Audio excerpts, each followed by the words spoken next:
What's up, everybody? Welcome back to this week's episode of the Made to Win podcast, where I believe that God made us to win, but in order for us to win, we have to win from within. So this podcast is all about soul health, emotional health, spiritual growth.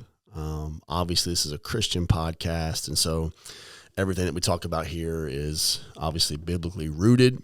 And so my whole goal, especially since my own journey the last 4 or 5 years, has been this journey towards spiritual formation, spiritual transformation, getting emotionally healthy, just realizing that a lot of people, the problems we face in life is because we spend so much time working on our external world that we never work on the inner world. And so that's what this podcast is all about. I want to help you win from within. How do we get to a healthy soul? How do we get to a healthy, emotional, mature self? And so that's what this whole podcast is about. So if it's your first time listening, thank you so much. Don't forget to check us out on YouTube. You can go and subscribe, like this message today, like this video, it'd be awesome. And then, of course, I'm on Spotify. You can subscribe there, and you can go and subscribe, follow on iTunes. So, but thanks for checking me out. If today's episode helps you out, man, don't forget to share it too. Let some people know about the Made to Win podcast. I feel like, especially this season, it's starting to get into the ears and hearts of more and more people, which is cool to see. It's cool to see people actually reaching out. And don't forget, you can reach out also on madetowinpodcast.com. And you can also follow me at bpettygc on Instagram, Twitter, and Facebook. And so, man, I'd love to hear from you. If this podcast has helped you at all, send me a message, send me an email. I love to even get questions and maybe episode ideas. What some things you guys want to talk about. This particular season, we've been diving into just this whole idea of formation, discipleship, and starting with ourselves, is having an awakening of our own discipleship to Jesus and what that means for my inner world. But this is things kind of went crazy this week. This is actually not the day I normally record, but I've been sick all week. So today I'm back at it, back in the office. But man, we were going to do something really special. I think we can do it. Maybe if Tennessee beats Georgia, but I got my buddy Tyler Gilman. If we beat Georgia, I'm going to have him on the podcast, and he's going to bring his banjo. And man, we're going to bust out some Rocky Top, because let me tell you guys, I told you last time we were facing a huge matchup with the Crimson Tide. And let me tell you something, guys, 15 years in the making, Tennessee pulls it off. Go Big Orange. So this year, man, people say it feels like 98, but I just think it feels like 22. I just feel like it's a special year. So obviously there's still a lot of games left, a lot of opportunities, but I'm just telling you guys, man, it's a powerful year. You can get healthy in your soul and watch the Vols have a chance at the Natty maybe. So I don't know. We'll see. Maybe this podcast, I'll come back and be like, man, I either spoke this into prophetic vision, or I'm going to have to come back and swallow my tears. So I don't know. But no, man, anytime anyone beats Alabama, America wins. So anyways, I'm excited because this episode, we're going to be diving into this idea of becoming a calm presence. If you've been tuning in, hanging out with me the last few weeks, and then we've been talking about this idea of anxiety and kind of what that means. Like that if I have the larger my emotional maturity tank, then the less likely anxiety is going to rule my life. We talked about acute anxiety, which is anxiety that it's a real reason to be afraid, but the threat goes away, and then we go back to normal, right? Physically, it's the anxiety that God created us for. The anxiety God created us with to help protect us, keep us safe. But then we talked about how a lot of people live in chronic anxiety, which is there is a threat, but it's not real, and you stay in a state of panic.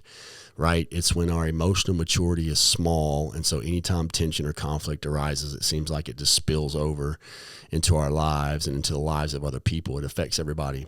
And that's the first thing I want you to know, is that when you are a presence, especially a chronically anxious presence in a room, the room will rise or fall to your level of anxiety. Think about that. I want to say that again.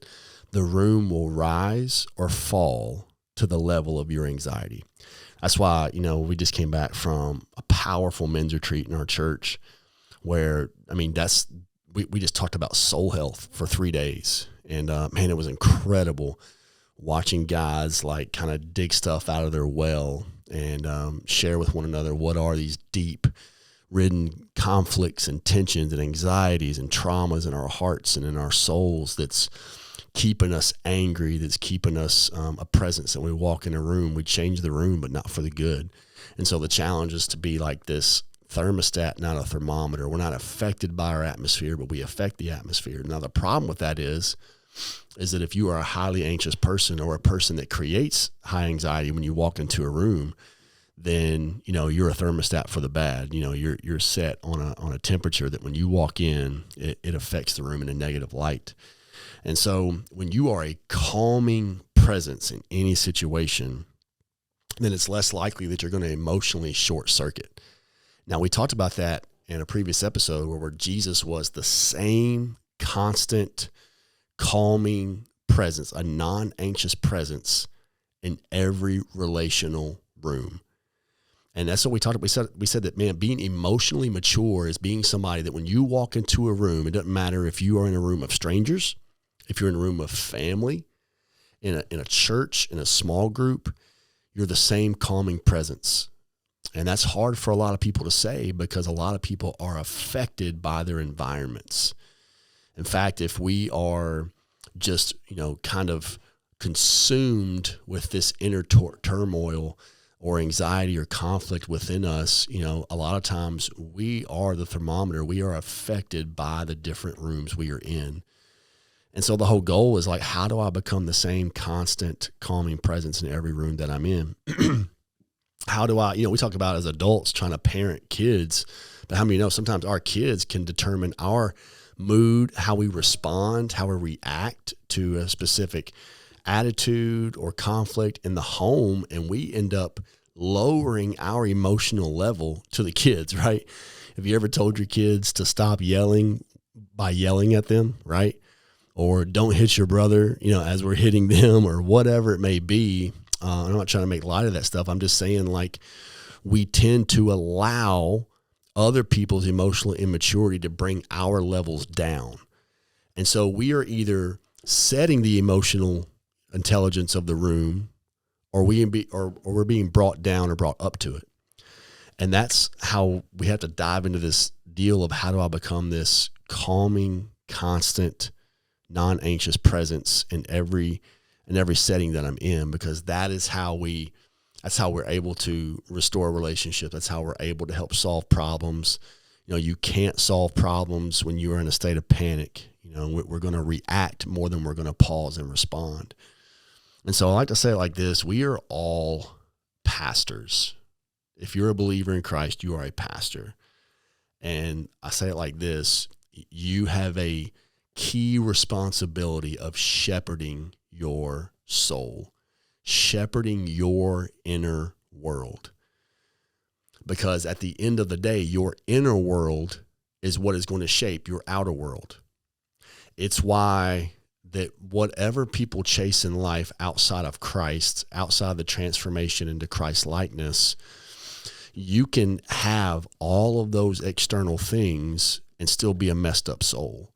It's like I tell people, like some people think, man, I need to change, so I need to move. I need to switch jobs. I need to switch relationships. But the problem is everywhere you go, there you are. So you can change jobs, but you're still going to have the same work ethic. You're still going to have the same negative paradigm. You're still going to have the same lack of respect for authority. You're still going to have the same bad habits of showing up late, wanting to be the first to leave, always thinking about the weekend coming. Like, you carry your emotional well-being into every setting you go, because we like to think that it's our external circumstances that shape our inner world, but that is false. Because if that's true, like when we look at Christ or even the New Testament church, like if you remember when Peter and John, they get arrested and they get, scolded and put in prison for a few days, and they're being scolded about spreading the gospel, and they get out, and the church doesn't pray for safety. The church doesn't pray for their circumstances to change. They actually pray for boldness and courage to continue to preach the gospel. They actually praise the Lord for their sufferings. Why? Because they had found wholeness in their soul to be able to face any external world that they came across, because their inner world were being transformed and changed and being brought to wholeness.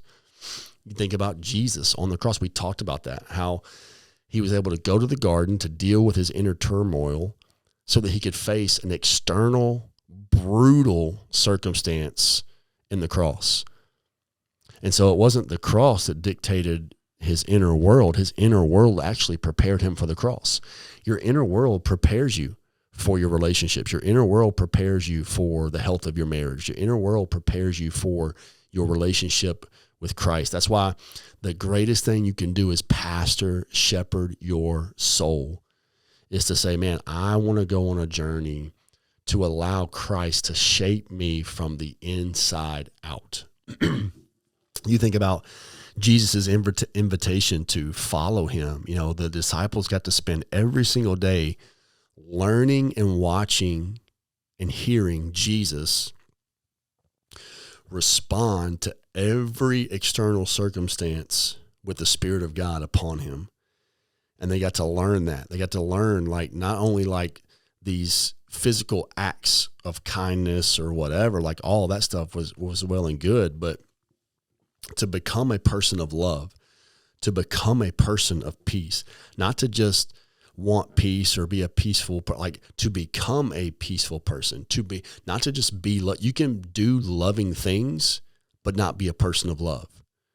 Because a lot of people can do loving things if it brings some sort of emotional gratification to them. But how do you get to a place in your life where you're so emotionally healthy and constant in every room that the environment, the emotionalism, the gratification is not what drives you, but there's something else driving you from within? And it's this change that's happening to where your soul, your mind, your thoughts, your actions are well thought out. I think, even us trying to be people who always have a quick response for things. One of the things I'm trying to learn in my life is I don't always have to have a quick answer for something, but to really pause so that I can allow the Holy Spirit to move in that situation and let me fully listen to what's going on so that I can respond in a healthy way. I think some of that has to do with our tension of wanting things right away, even wanting a solution. And here's the problem. Most people don't want a solution. Most people just want to know they're right instead of getting to a place of resolution. So that's kind of what we're talking about today, because we're on this journey to do several things throughout this episode. We want to recognize our own anxieties and reactions. How do you tend to respond when there is a room filled with tension or anxiety? Are you affected by that? And so if there's other freak out, you freak out, or does that stuff not bother you and you just remain this constant presence? We're on this journey to take those and bring them before Jesus, right? Now, here's the thing. We have to deal with this in a community of grace and truth. A lot of times we cannot really know how damaging our inner world can be to other people unless we have conversations with the people that our inner world affects, right? Because nobody likes to be told, like, man, I'm telling you, when you come into, and that's the question, is like, ask yourself, how do people respond when you walk into a room? Like when you walk into a room, does the room kind of sort of tend to change the atmosphere? It becomes colder, it becomes more quiet, it shuts down. Do people light up when you walk into a room? Does like the energy or the laughter or the excitement go up? Or does it get more serious? a lot of times you can just tell by walking into a room how your inner world dictates other people's outer experience. Because when people, don't miss this, when people experience you, they are not, especially in times of conflict and tension, they are not experiencing the you that you've been working on the outside. They're not experiencing, like, it doesn't matter how often you go to the gym, how great you eat, how many times you go to church, how many times you read your Bible. They're not experiencing that of you. They are experiencing this inner world that is coming out in a time of anxiety or tension or conflict. And so, because people can look like they have it all together. I mean, I've met people that's like, man, they're neat. They got their life looks neat. They got it together. Man, they eat healthy. They exercise. Looked at it, and then you find out, man, their marriage is in the worst shape ever. They're some of the meanest people. They're not kind. Like, there's just all these factors. But then they boast about being Christians, right? That's because their inner world is in chaos. And they are not a non-anxious presence in a constant community. And so it really is, this episode is not just, I hope you're not listening to this going like, yep, I know somebody like that. I hope you're going, I am like that.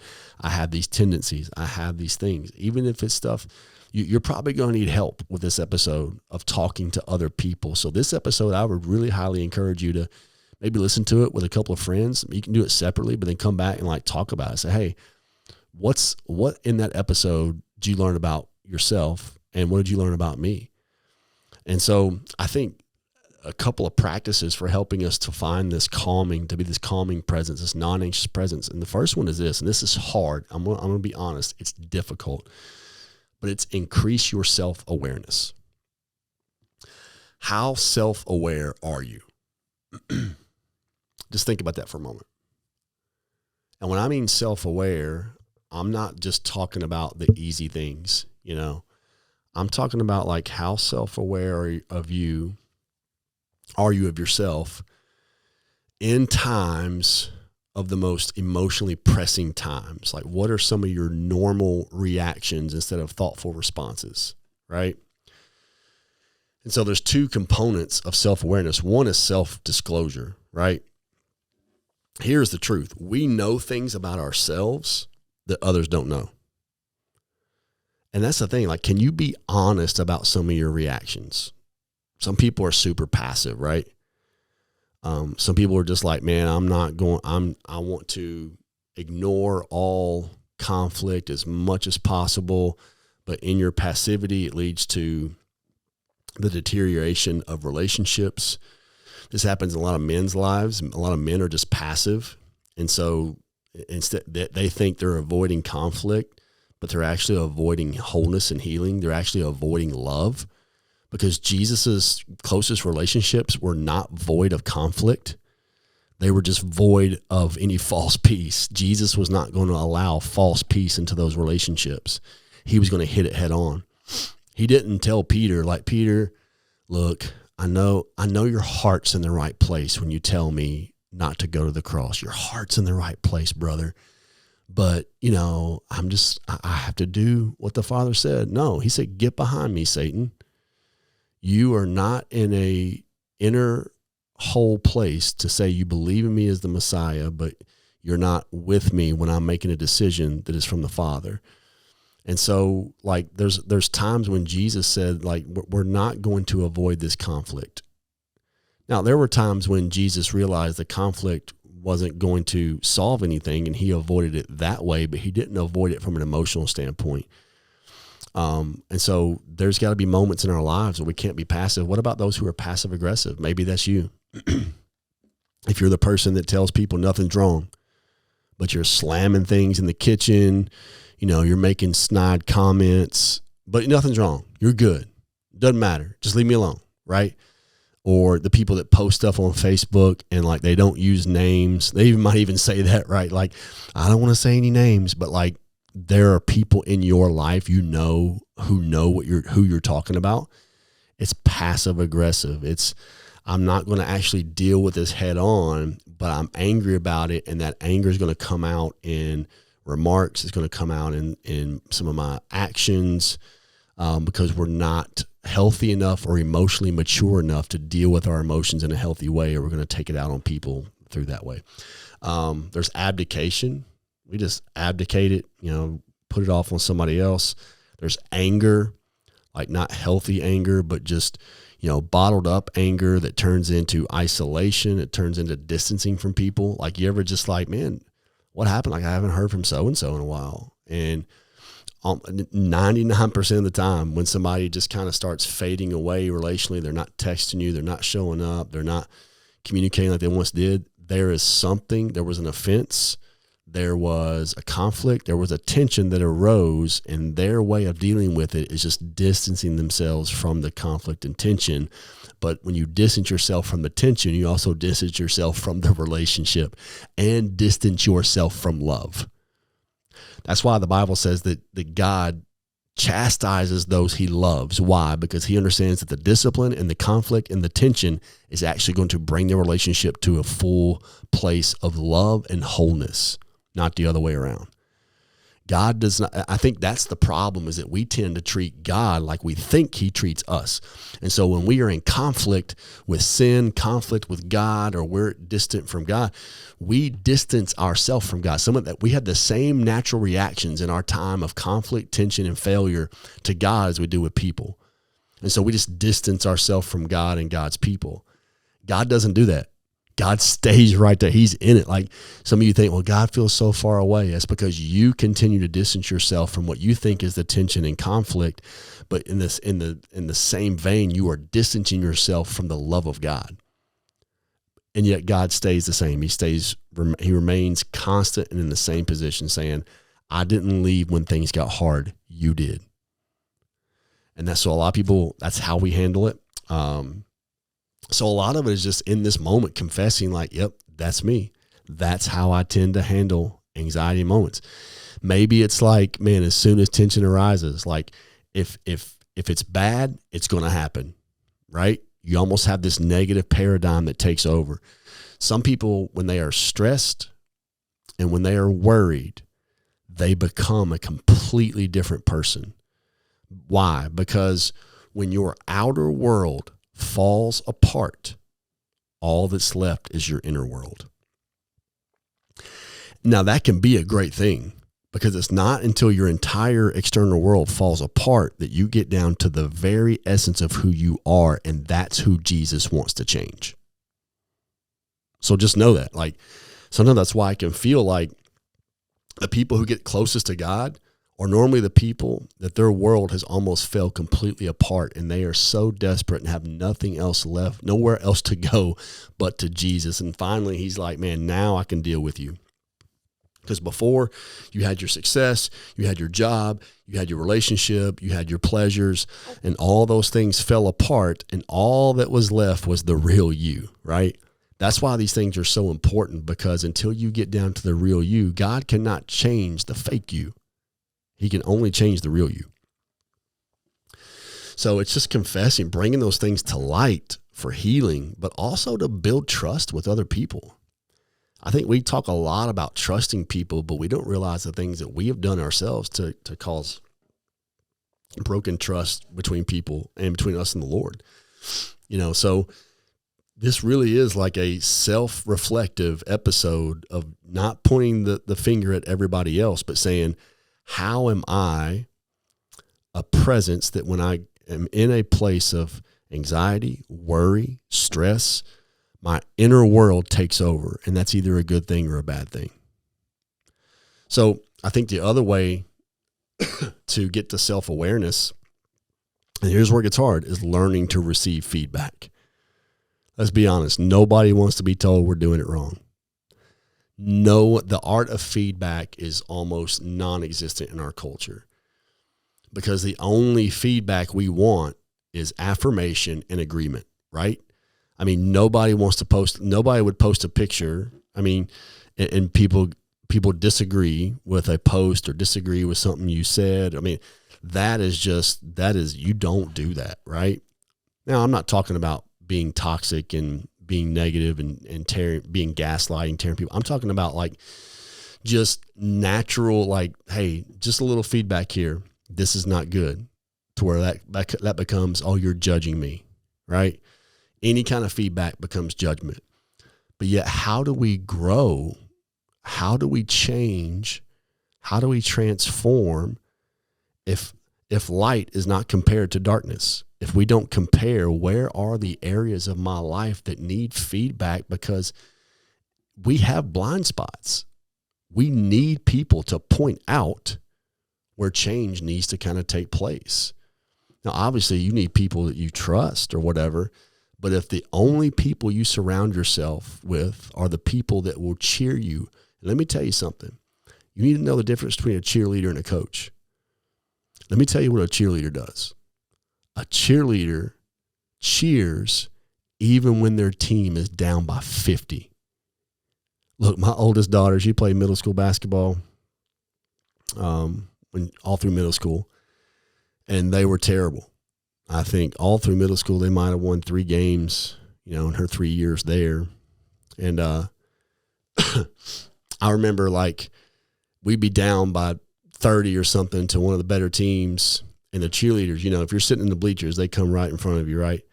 And they're just like, give me a P, and like trying to get the crowd into it. And I'm like, I am not in the mood to cheer right now. And obviously I'm taking this from a sports standpoint, but I'm like, I am not cheering when we're down by 30. I am mad. I'm frustrated. I'm, dad coach, dad ref, dad, I'm the one, not actually doing anything, but frustrated at what's happening. No one cheers when they're losing unless you're a cheerleader. And some of you'll surround yourself with cheerleaders, and they'll cheer you all the way to your death. They will. They'll cheer you when you're down. They'll cheer you. They'll cheer you when you get a divorce. They'll cheer you when you remarry 4 times. They'll cheer you when you abandon your kid. They'll cheer you when you're high. They'll cheer you in your worst moments, all the way to your spiritual and sometimes even physical death.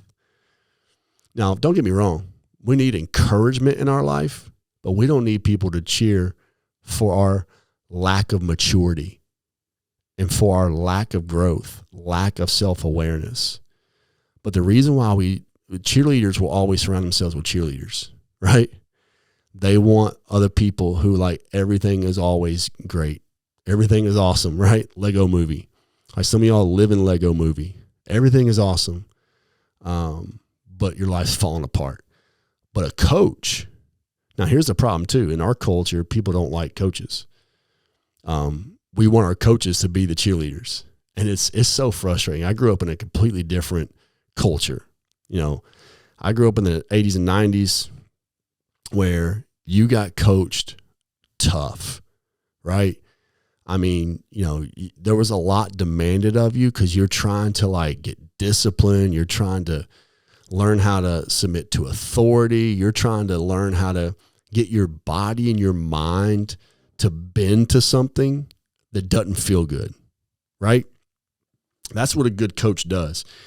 He brings out potential in you that, if left up to your own normal habits, you would never achieve.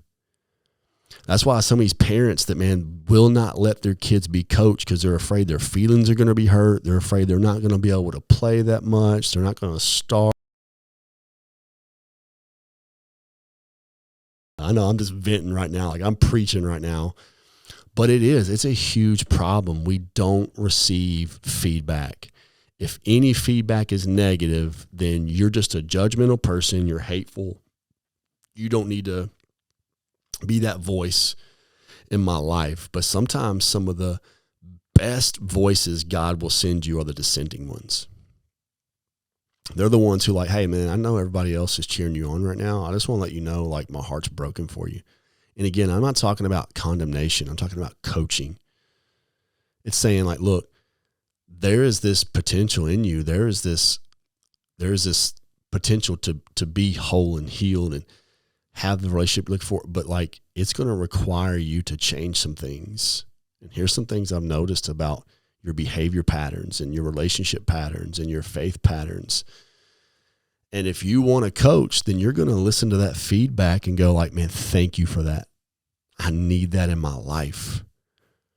I mean, I've been in the church planting world now for 10 plus years, and I've been some church planting coaches, and it's amazing that people say they want to coach, but the moment you say something that either disagrees with their philosophy or disagrees, with what they want to do, because that's the thing, like you can ask for a coach all you want until there's something you want to do so bad that somebody tells you you don't need to do that.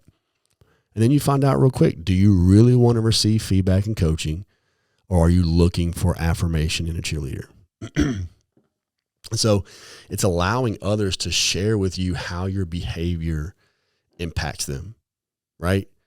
It's saying, man, how, when things get tense, how, why do I tend to shut you out? Do I tend to be passive aggressive? If you're married, this is a great / tense conversation too. Like how do you receive me in times of conflict? Like I used to be terrible at it, y'all.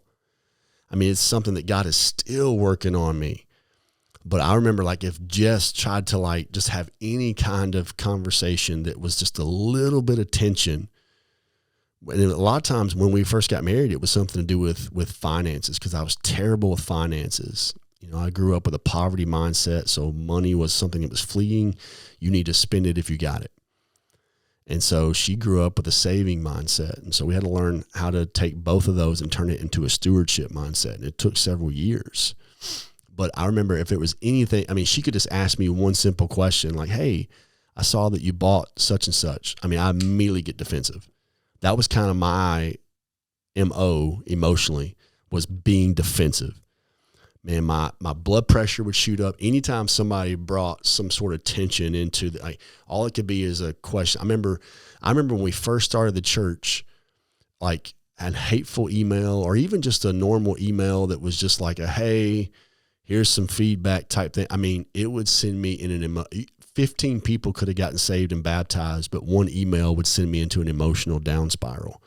Like I realized that is not healthy. And so that was areas in my life I had to get feedback and continue to grow into now. Like when I realized even if Jess asked me a question that brings a little tension, it's not because she's trying to create an argument or create an attack. She's trying to resolve a problem so that we can live in wholeness and love, right? And so we have an experience of ourselves, right? Like we think others experience us the way we experience us. But not everybody we come in contact with has that same experience. You might think, man, I'm nice to everyone. And then some people may think you're fake because you're just, it's almost too nice. There are some people, like you may think, like I've been around people like the false humility thing, where it's like they spend a lot of time talking about how humble they are, how generous they are, how, and it's like, do you realize by saying all these things about yourself, the experience I'm having is it's false humility. It actually sounds more like pride than it does humility. Humility doesn't have to tell somebody you're humble, right? So sometimes you may have an experience of yourself that you think everybody else has, but they don't have that same experience. And so here's an assignment for you. Ask somebody 2 questions, right? Here's the first question you ask somebody close to you. What can you usually count on me for? What can you usually count on me for? And then the second question is, what can you rarely count on me for? And encourage honest feedback. Also ask this question: how do you encounter me? Like, it's cool. We've done this exercise with our staff and leaders, and it's gotten to really cool conversations. Like, this is how people encounter you. People are afraid to be honest with you, because if they're honest with you, you shut down, you get emotional, you get defensive, and defensive people rarely ever get to the core of their true selves, because one little glimpse of truth and it's like, I got to cover that up. I can't look at that. And you'll never get to an emotional, mature place because you're too defensive. too negative on yourself. And so that goes into our thinking process, right? So here's how you have to monitor your thinking process. We all have a pattern of thinking, and we've talked about this, that it's influenced by your family of origin. It's influenced by your temperament. It's influenced in your stability. And so here's some of these thinking patterns that are systems, and it produces this anxiety. So here's one: all or nothing, right? You see things in black and white categories. If our performance falls short, I'm a failure. If I did one thing right, I'm a success, right? So like I would think, man, when we first, and again, this is like pre me going on my spiritual journey and my formation journey of trying to become emotionally mature and emotionally healthy. But, from a pastor church planning standpoint, it was, if our attendance was up, man, I'm successful. I'm a good pastor. If attendance or giving was down, then obviously I'm terrible at what I do, not realizing I'm basing my spiritual success and kingdom success based off of my own personal emotions and gifting instead of what God is doing behind the scenes. And so some of us have that all or nothing. I'm either a failure or I'm a success based off of what's happening in the moment. Some people are over generalizers, right? We see a single negative event as a never-ending pattern of defeat. You ever heard people say, oh, it's a story of my life. Got a flat tire, story of my life. Doesn't matter. Every time we go out, something bad happens. And the truth is, like, you've had a few bad events over the years, but like when you say story of my life, as in this always happens or never, you say things like words like always and never. I have to always kind of point that out to my kids when they do that. And even myself, like I've had to tell my wife, point that out in me when I say, we use that language toward other people, right? You always do that. You never do that. And the problem is that's an overgeneralization. And that pattern of thinking, you are trying to categorize people and yourself. You can never get to an emotional healthiness because everything's in just these one or two extremes. What about a mental filter, right? So I talk about things called a negative paradigm. We pick out a single detail that's negative and focus on that until our reality becomes that. So a negative paradigm, a paradigm is a way of thinking. It's how we view the world or our concept of things. And so to have a negative concept or a negative way of thinking means that something good could happen, but you're going to somehow focus on the negative part of it, or you're going to end up turning it into a negative thing before too long. And we all know people like that, where it's just like you can say anything and somehow it's going to turn into a negative. And it's like, why can't you just enjoy the joke, or why can't you enjoy the laughter or enjoy the moment instead of turning it on its head and taking that thing and placing it in a dark, paradigm? A lot of people, that's your thinking pattern. Some people, it's disqualifying the positive, like you just reject any positive experiences. I mean, I've talked to people where it's like, it don't matter how you try to encourage them. Like they just refuse to receive it, because to be encouraged means they would actually have to change their whole demeanor, because some people, man, that you just make an emotional living off being downtrodden all the time, right? Like we used to have a term for it when I was in high school called emo, right? Like just dark, black, whatever. And a lot of people love staying in that state. A lot of people can I just be honest, a lot of people love staying broken. They love staying, because at least then you get attention. It's this huge dysfunction where like your own sickness brings attention. And when people stop giving it to you, then people are unloving, and which is the story of your life, right? Everybody's left you. Everybody's abandoned you. You jump to conclusions. Anybody know anybody like that? We make negative interpretations, even though there are no definite facts to support our conclusions. We just assume that whatever. One of the things we try to teach our staff is we say this: whatever happens, assume the best. In other words, say this phrase in your head: there must be a reason. Like, you ever had something happen and immediately you start thinking like, why would they do this? Why would they leave this here? Why would they? And like, you've made up this whole story in your head of why they would do this. And then like later on you find out, oh, like they didn't know they did this, or they actually forgot this. They left it on my porch. They left this. Like we create this whole story before ever getting down to the bottom of what really happened. We jump to conclusions. Mind reading.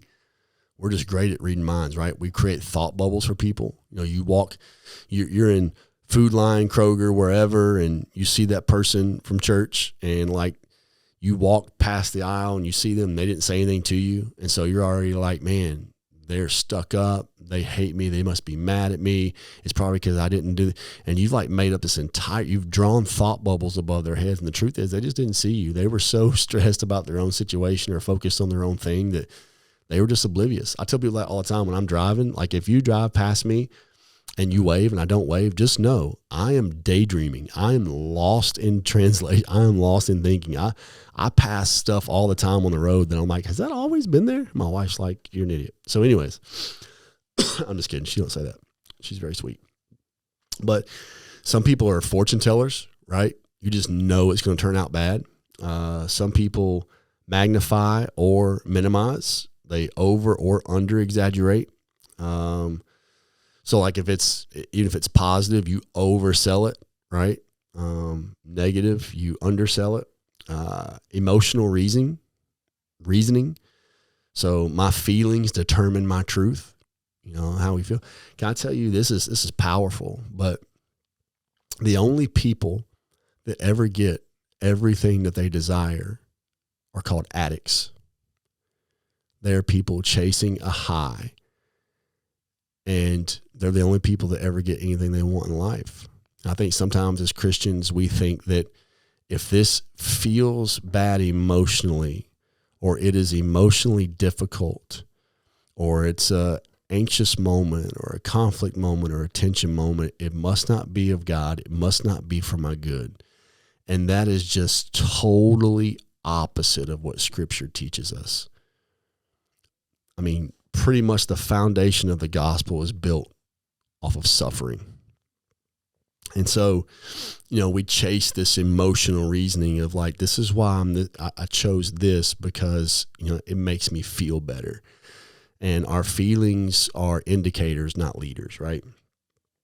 Labeling and mislabeling. So instead of describing an error, we attach a negative label to ourselves or to others. Personalization, we take everything personal. So maybe ask yourself, what are some of those negative thinking patterns that we tend to adopt? You know, that was me. You know, several of mine were definitely the jumping to conclusions. I was terrible about that. I was terrible about mind reading. That's what, I mean, pretty much most of this list was me, you know, 6-7 years ago. And it's a journey. It's been a journey for me, and it's still a journey for me in some of those areas to continue to allow Jesus to heal me of that and get me to a place to be a non-anxious presence. I'm still in process myself, but these are the things I have to come face to face with of like what kind of presence am I in the face of conflict and tension. And it's cool. I actually got to live that out recently. Like one of the things that I prayed for in the last several years, is that God would give me opportunities for reconciliation in times of conflict or tension where it wasn't resolved healthily. And it's been cool. Like God has opened up doors for several of those conversations to happen just in the last 2 years. And it's been powerful. And it's been cool to like even be outside myself and watch myself go like, man, I was calm. I was receptive. I listened. I agreed even with them, you know, like, I think there's a cool, moment of victory, right? That winning from within when you realize, man, I did it differently. Like that wasn't the old me. You know, my maturity tank is growing. And so it's a pretty powerful thing to get to. So here's another challenge I would even give you is I want you to imagine, on a sheet of paper, draw a line down the middle and draw a huge circle. And that line's down the middle of a huge circle. On one side, think about a conflict conversation you have with somebody or a tension conversation, and write down the whole narrative of the conversation. Write down what they said, write down how it went. And on the other side, I want you to write down all the things that you thought about saying but didn't say. Because what that will do is give you insight onto some of your thinking patterns and how you tend to handle tension or conflict in the moment. Like maybe you went along, maybe you listened to the whole conversation and you were like, yeah, and you thought you were kind and nice, but really you were just being passive because what you were doing was storing anger or emotion or hurt, because you didn't want to let that emotion out or deal with it. And that's what leads to the last thing. And that's what I want to talk about is managing your feelings. Because feelings are indicators. They are important. God gave us feelings and emotions for a reason, but they are not meant to be the drivers of our life. They are terrible decision makers. And so how many of you know children make decisions off of emotions, right? They punch in the moment, steal in the moment, yell in the moment, scream in the moment, cry in the moment. And it's usually stuff that as parents, you're watching them and you're going like, hey, that's not worth crying over.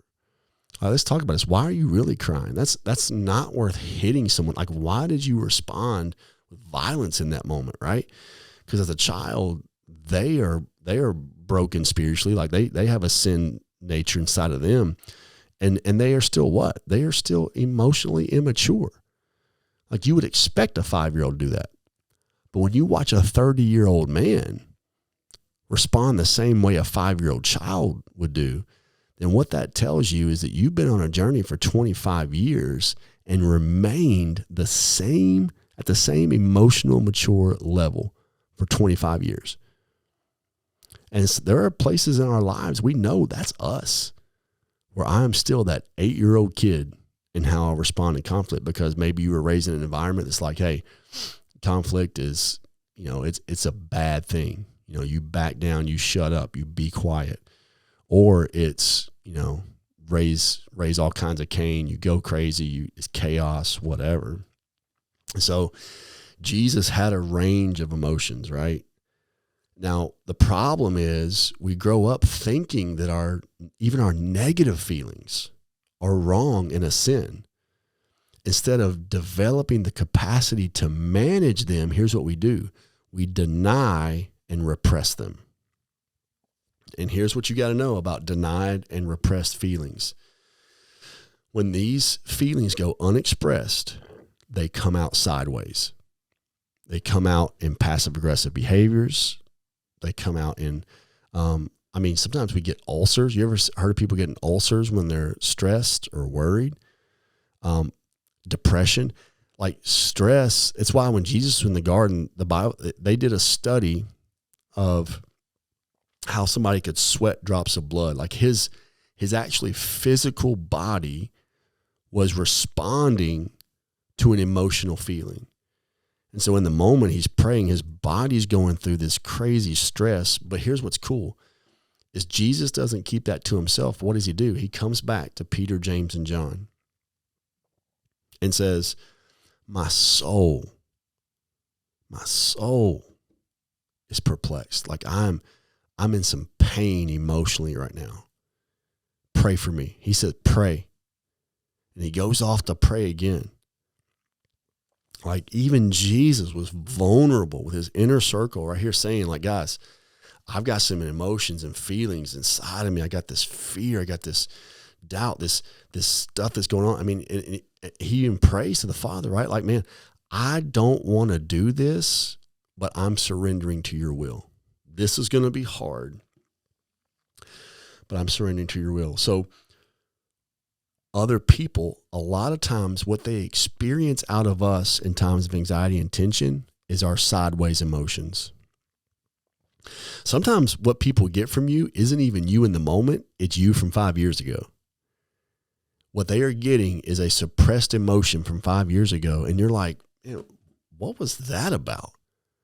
Like, why did they just snap over something so small? It's because it was a compound emotion that they've never dealt with. And what that does is creates even more anxiety in times of tension. So we have to name it, we have to own it, and we have to ask ourselves, what is this feeling trying to tell me? Like, why do I feel this way? All through Psalms. Like, that's why one of the greatest things you can do, and this is practices I've put in my own practice, is when I'm journaling, is if I have a heavy emotion, if I'm feeling a lot of anger or tension or just sadness, is just write that down. Hey, God, I'm feeling sad. I mean, that's what the whole book of Psalms is basically, people writing down their purest, raw emotions. I think for some reason we think that God can't like hear us give our raw emotions, or people can't listen to us talk. Instead of going, you know what, right now, I am truly angry. I am angry. And like, just the moment we say it, it gives it a place to go. But when we don't talk about it, I mean, have you ever tried to hold a balloon underwater? It's impossible, because that energy, that emotion, that pent up feelings, it has to go somewhere. And for most of us, it comes out, toward our spouse. It comes out toward our kids. It comes out toward our closest relationships, because we've never given ourselves permission to feel it, but not to let it own us. We name it, we own it instead of it owning us. And we ask, man, what is this feeling trying to tell me? And how do I sit in that? I love what a friend of mine said recently. He said, man, we had this powerful experience through prayer one night. And he said, man, there was all of this rejoicing and healing happening around me. He said, but in that moment, I felt deep sadness. I said, but don't ignore that. I said, or don't think that's a bad thing. That sadness, God is wanting you to sit in that for a moment and feel it and deal with it, wrestle with it, find the root cause of it, because he's trying to get you to a place of healing. And so I think some of us, man, we're such in a hurry to get away from the negative emotions that we want to medicate it. We want to ignore it. We want to suppress it. We want to push it aside. But those are all the things that avoid you becoming a non-anxious presence and leading to your healing. It's all through Scripture, again, all through the book of Psalms. That's all you see is people just lamenting, crying, anger, sadness, joy, worship. I mean, it's just a gamut of emotions. I'm not talking about like, I think some of you, maybe you're listening and you're like, but I'm a man, I don't do those things. Like King David, listen, I don't care who you are. I don't care if you're listening and you're a mechanic, you're a biker, you got a long beard. I'm going to tell you something. Nobody was tougher than King David. This man was a warrior. This man killed a lion and a bear with his bare hands. I get it.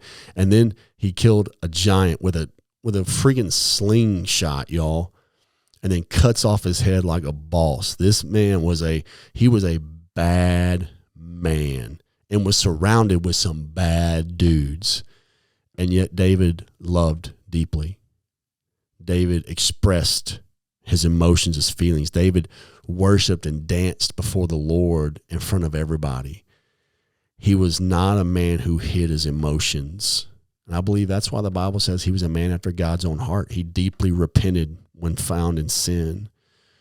Like, this was a man who was true to his inner self. And his inner self was not perfect, but it was honest. And that's what you got to hear today, is that your inner self does not have to be perfect. It just has to be authentic.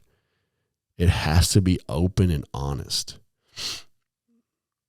And so I think the last thing that I would challenge you with in, becoming this non-anxious, calm presence in the face of conflict and tension, we talked about getting feedback, monitoring your thinking process, manage your feelings. And the last one is slow your pace. When's the last time you just spent a few minutes alone in the presence of God? I talk a lot about silence and solitude because it's a powerful practice. It's a way of prayer without it being you talking so much. And so when I start talking about practicing these disciplines, it's not to get God's attention, but it's to give God our attention. And I think that is the problem, is that sometimes our religious performance is we think we're trying to get God's attention, and we already have God's attention. He just doesn't have ours. We're too busy. We're too busy hiding emotions. We're too busy hiding behind our problems, our anxieties, our worries. And so you want to be able to get to a place where you have slowed the pace of your life so much that you can like clarify a statement before responding.